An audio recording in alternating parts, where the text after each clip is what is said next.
Sudah berapa banyak dosa yang kita lakukan? Apakah kita sanggup menghitungnya? Menghitung dosa bisa jadi tidak penting bagi sebagian kita. Barangkali menganggap sebagai penyesalan yang tak berguna dan akan membunuh sikap optimis yang diperlukan untuk menghadapi hidup. Tapi sadarkah kita bahwa dosa mempengaruhi kehidupan dunia? Sehingga hidup bisa lebih keras dan bisa jadi membawa kita pada keputusasaan. Bagi orang-orang yang menyadari arti kehidupan akhirat, maka menghitung dosa akan menjadi sangat bermakna. Menghitung dosa bukanlah penyesalan tanpa arti. Menghitung dosa bukan sekedar meratapi kesalahan. Menghitung dosa adalah untuk menakar, sudah pantaskah kita mati dan bertemu Allah Azza wa Jalla di jannah. Renungkanlah sebuah hadis berikut. Tidak bergeser kaki seorang hamba sehingga ia akan ditanya tentang 4 perkara. Tentang umurnya, untuk apa ia habiskan. Tentang ilmunya, untuk apa ia amalkan. Tentang hartanya, dari mana ia dapatkan dan kemana ia belanjakan. Dan tentang badannya, untuk apa ia gunakan. Hadis riwayat Tirmizi. Seperti penumpang pesawat yang bertemu ajal di tengah samudra. Bayangkan bila kita sore ini bertemu malaikat pencabut nyawa. Sudah siapkah? Maka ingatlah bahwa Allah Maha Pengampun, Allah Maha Pengasih, dan Allah Maha Penyayang terhadap hamba-hambanya. Salah satu bentuk kasih sayang Allah diwujudkan dalam amalan mudah dan sederhana, tapi mampu menggugurkan dosa. Inilah Khazanah dalam episode Amalan Penebus Dosa.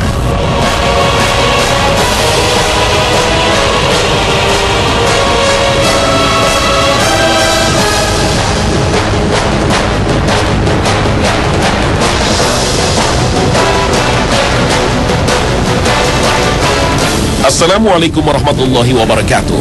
Selamat pagi pemirsa Trans 7. Khazanah, ensiklopedia Islam dunia, pagi ini kembali hadir ke hadapan Anda untuk memberi sajian informasi yang bermanfaat yang semoga saja menginspirasi aktivitas Anda. Dosa memang tak kasat mata. Seandainya dosa berbau busuk, tak bisa kita bayangkan betapa busuknya kita. Seandainya dosa seperti kotoran, tak bisa kita bayangkan betapa kotornya kita. Meskipun dosa tak terlihat dan tak dapat diraba, tapi dampaknya sungguh sangat terasa dan berbahaya. Dosa maksiat menjadikan ilmu yang dimiliki tiada guna. Bahkan maksiat dapat menjadi alat perusak bagi empunya ilmu. Setinggi apapun ilmu yang dimiliki, maka akan hancur dalam seketika. Seorang profesor mungkin hanya tinggal kenangan karena maksiat telah membutakan ilmunya. Seorang ustaz bisa hancur luluh lantak dalam sekejap karena maksiat membuatnya tidak amanah dalam menjalankan akidah. Dalam Islam, hakikat dari ilmu pengetahuan adalah yang dapat menghadirkan ketakwaan kepada Allah. Baik itu ilmu kauni tentang alam dan sosial maupun ilmu syar'i yang jelas mempelajari isi Al-Quran dan hadis. Ilmu yang jauh dari ketakwaan kepada Allah, maka ia akan menjadi alat perusak yang berbahaya. Orang yang mengetahui dalil-dalil Al-Quran dan Sunnah, jika tidak mendatangkan ketakwaan, maka ilmu itu akan menjadi bencana di dunia dan akan menjerumuskan pemiliknya dalam siksa di akhirat kelak. Sehingga dari sinilah muncul istilah ulama su atau ulama busuk. Pengetahuannya tentang Al-Quran dan Sunnah bukan digunakan untuk mencerahkan, tapi justru untuk menyesatkan dan sekedar mencari fasilitas dan popularitas duniawi. Demikian juga halnya berbagai kemajuan yang dicapai oleh manusia dalam bidang ilmu pengetahuan dan teknologi, seperti penemuan teknologi nuklir, penemuan dalam bidang genetik, semuanya hanya akan menjadi bencana bagi umat manusia jika tidak dilandaskan pada ketakwaan kepada Allah Ta'ala. ظهر الفساد في البر والبحر بما كسبت أيدي الناس ليذيقهم بعض الذي عملوا لعلهم يرجعون. Dan Dampak lain yang ditimbulkan maksiat dan dosa adalah dihukum dengan maksiat lain. Akhirnya, ia menjadi orang yang tak pernah bisa lepas dari maksiat. Seperti peminum minuman keras, ia akan menjadi kecanduan dan terus-menerus melakukannya. Seperti pemakai obat-obatan terlarang, ia akan terus ketergantungan. Seperti para koruptor, ia akan terus melakukan kebohongan untuk menutupi kejahatannya. Bahkan untuk menutupi kejahatannya, tak segan-segan ia memberikan kesaksian palsu atas nama Allah. Maka ini adalah dosa yang besar yang nyata. Begitulah, sekali seseorang terjebak pada perilaku maksiat, maka setan telah mempersiapkan perangkap-perangkap berikutnya untuk menjaga agar ia tetap menjadi pengikut setia setan. Bukankah iblis pernah berkata, "Ya Tuhanku, oleh sebab engkau telah putuskan bahwa aku sesat, maka pasti aku akan menjadikan mereka manusia memandang baik perbuatan maksiat di muka bumi, dan pasti aku akan menyesatkan mereka semua." Al-Quran, Surah Al-Hijr, ayat 39. Dampak lain dari dosa adalah pelakunya akan dihinakan oleh Allah Ta'ala. Betapa banyak orang-orang yang tampak terhormat disegani orang banyak, tapi Allah hinakan kedudukannya di dunia. Allah buka aibnya di hadapan khalayak. Martabatnya jatuh, masyarakat memandang rendah kepadanya. Inilah pelajaran yang bisa kita ambil dari pelaku koruptor. Mereka yang tadinya pejabat yang dihormati atau pengusaha yang disegani, tiba-tiba menjadi pesakitan. Kehormatan semu yang mereka bangun lenyap seketika karena dosa korupsi yang menyengsarakan rakyat. Allah Ta'ala berfirman, "Dan barang siapa yang dihinakan Allah, maka tidak seorang pun yang memuliakannya. Sesungguhnya Allah berbuat apa yang dikehendaki." Al-Quran, Surah Al-Hajj, ayat 18.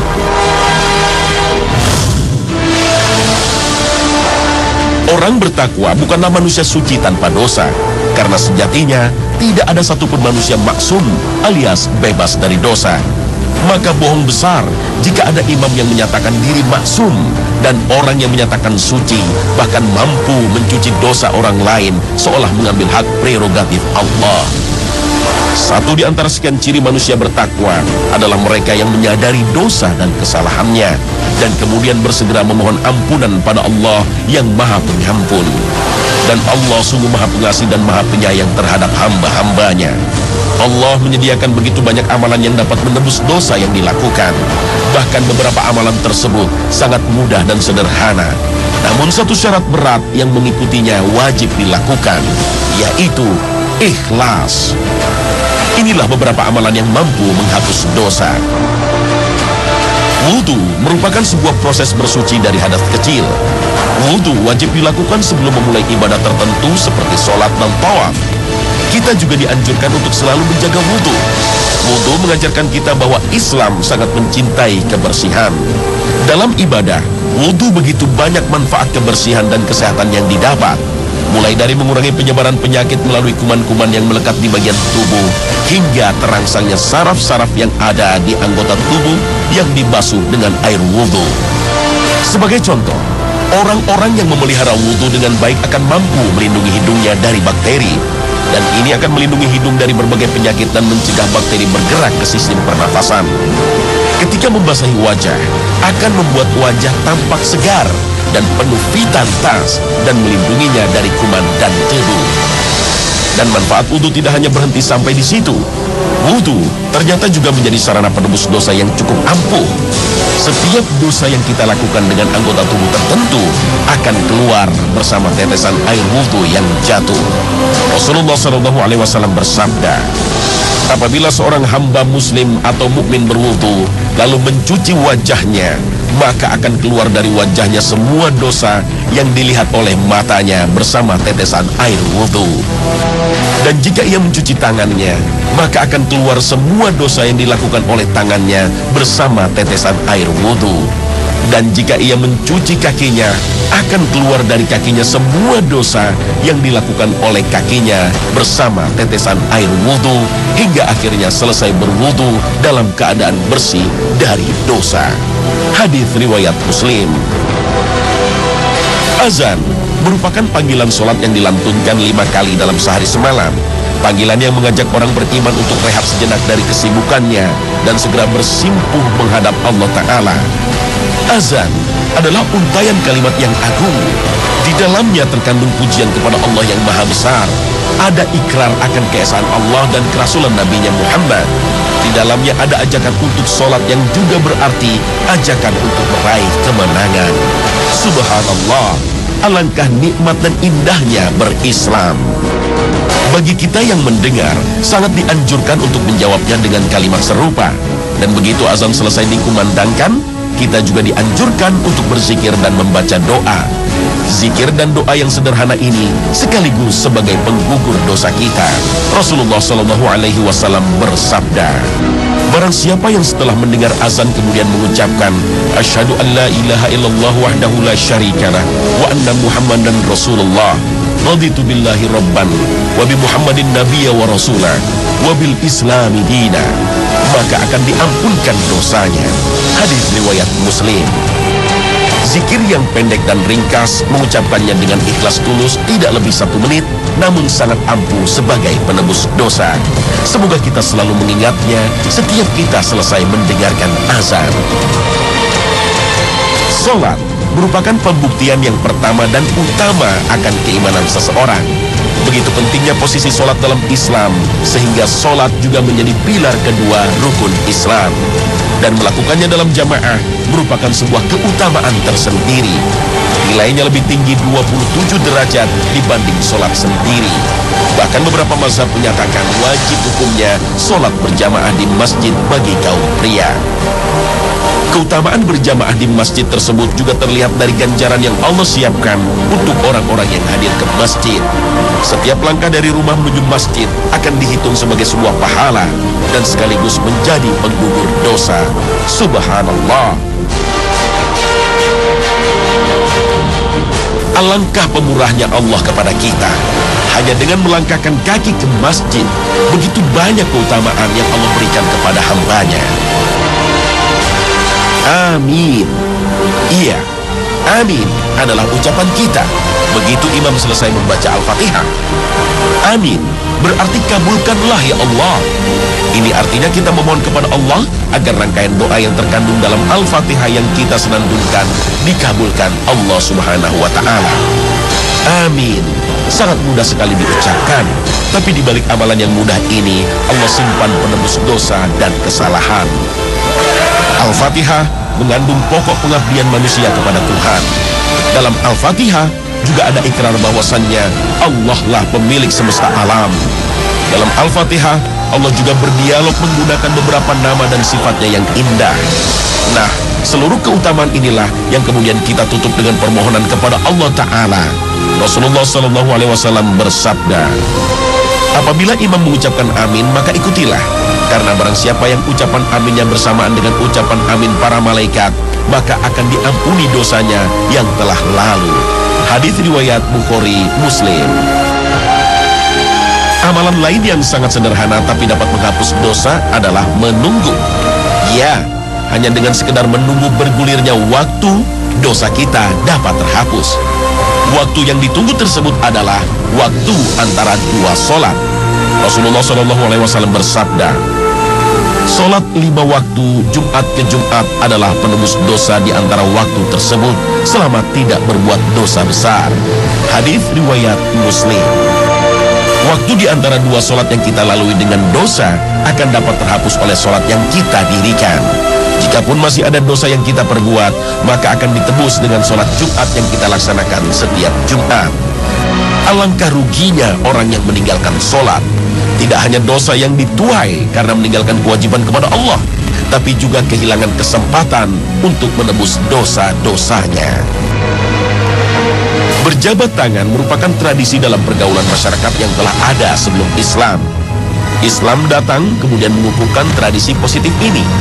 Menurut keterangan dari hadis sahih yang diriwayatkan oleh Abu Daud dikatakan bahwa berjabat tangan merupakan tradisi yang berasal dari Yaman.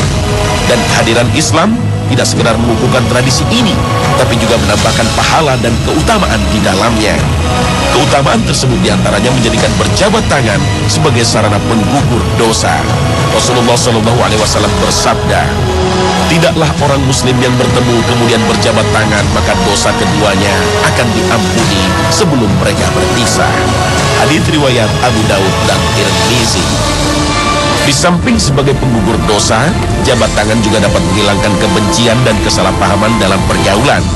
Manfaat dari jabat tangan ini juga telah dibuktikan secara ilmiah. Laporan ini dimuat dalam Journal of Cognitive Neuroscience. Laporan tersebut menceritakan bahwa para peneliti mencoba melihat pengaruh yang terjadi pada koneksi saraf akibat jabat tangan. Florin Dolkos dari Beckman Institute menemukan bahwa berjabat tangan sebelum melakukan interaksi sosial akan meningkatkan dampak positif, sekaligus mengurangi dampak negatif dalam pergaulan.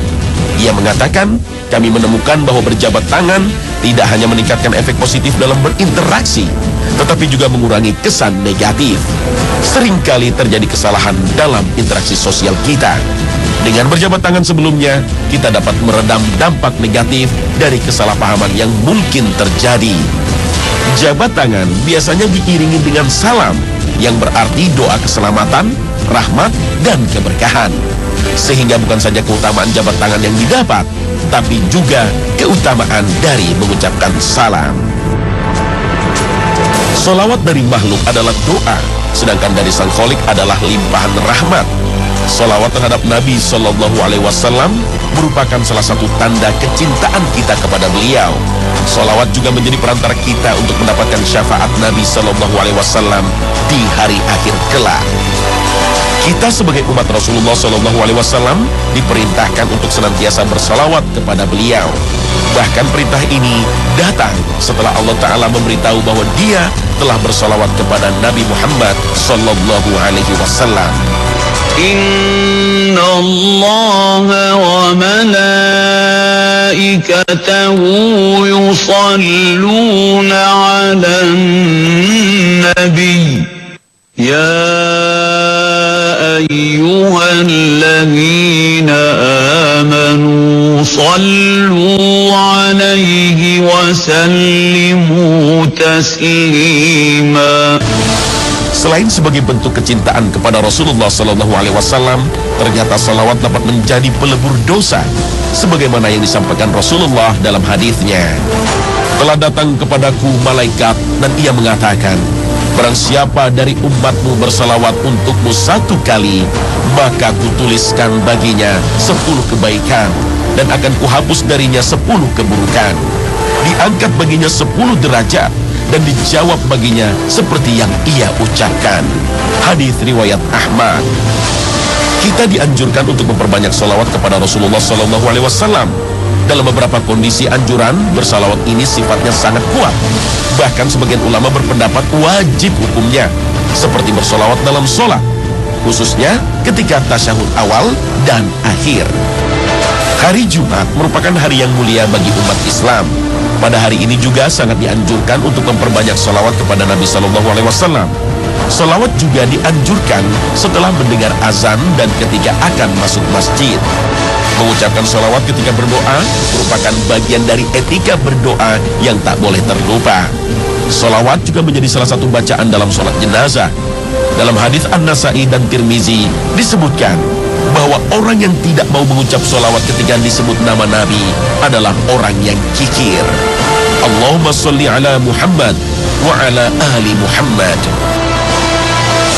Amalan berikutnya yang sederhana dan mudah dilakukan tapi menghapus banyak dosa adalah istighfar. Mengucapkan astagfirullahalazim yang artinya aku mohon ampun kepada Allah yang Maha Agung. Rasulullah Shallallahu Alaihi Wasallam juga menganjurkan umatnya untuk banyak istighfar. Wahai manusia, bertaubatlah kepada Allah dan mohon ampunlah padanya. Sesungguhnya aku bertaubat kepada Allah dan mohon ampun kepadanya 100 kali setiap hari. Hadis riwayat Ahmad. Sebagai manusia yang terlepas dari dosa, maka rasanya tak mungkin melepaskan istighfar dari keseharian kita. Istighfar tidak hanya sebagai penghapus dosa, istighfar juga akan mendatangkan ketentraman dan ketenangan jiwa. Istighfar juga mempercepat dikabulkannya doa serta dimudahkan rezeki. Dalam tafsir Ibnu Katsir disebutkan bahwa suatu kali di masa pemerintahan Umar bin Khattab, kota Madinah dilanda kekeringan. Umar sebagai pemimpin ketika itu memimpin kaum muslimin melakukan sholat minta hujan atau istisqa. Anehnya, beliau tidak banyak berdoa kecuali hanya memperbanyak istighfar sampai sholat selesai dilaksanakan dan orang-orang pulang ke rumah. Seseorang bertanya kepadanya, "Kami tidak mendengar Anda meminta hujan." Beliau menjawab, "Aku telah meminta hujan menggunakan kunci-kunci pengendali langit yang dengannya akan diturunkan hujan." Maka aku katakan kepada mereka, mohonlah ampunan kepada Rabb kalian, karena sesungguhnya Dia adalah Sang Maha Pengampun. Niscaya Dia akan mengirimkan hujan kepada kalian dengan lebat, dan membanyakkan harta dan anak-anak kalian, dan mengadakan untuk kalian kebun-kebun, serta mengadakan pula di dalamnya untuk kalian sungai-sungai. Al-Quran Surah Nuh ayat 10 hingga 12. Ayat ini menjadi petunjuk bahwasannya istighfar dan memohon ampun kepada Allah merupakan kunci pembuka pintu-pintu rezeki. Sakit, musibah, sejatinya merupakan dua hal yang tidak diinginkan. Tapi seringkali sakit dan musibah tak dapat dihindarkan. Mulai dari sakit ringan sampai yang berat, mulai dari musibah kecil hingga besar. Dan jika kita tahu rahasia dan keutamaan yang tersimpan dalam sakit dan musibah, maka niscaya kita akan berusaha sabar dan tabah menghadapinya. Keutamaan itu adalah Allah menjadikan sakit sebagai penggugur dosa kita. Meskipun sakit itu hanya sepele, seperti tertusuk duri. Rasulullah bersabda, tidaklah seorang mukmin ditimpa kegundahan, kegelisahan, kesusahan, musibah, bahkan sampai duri yang melukainya, melainkan akan menjadi penghapus dosa baginya. Hadis riwayat Bukhari Muslim. Oleh sebab itu, sangat dianjurkan bagi seorang mukmin untuk bersabar ketika ditimpa sakit, musibah, ataupun cobaan lainnya. Semakin besar kesabaran, semakin besar pahala, dan semakin banyak dosa yang dihapuskan. Amin, Allahumma amin.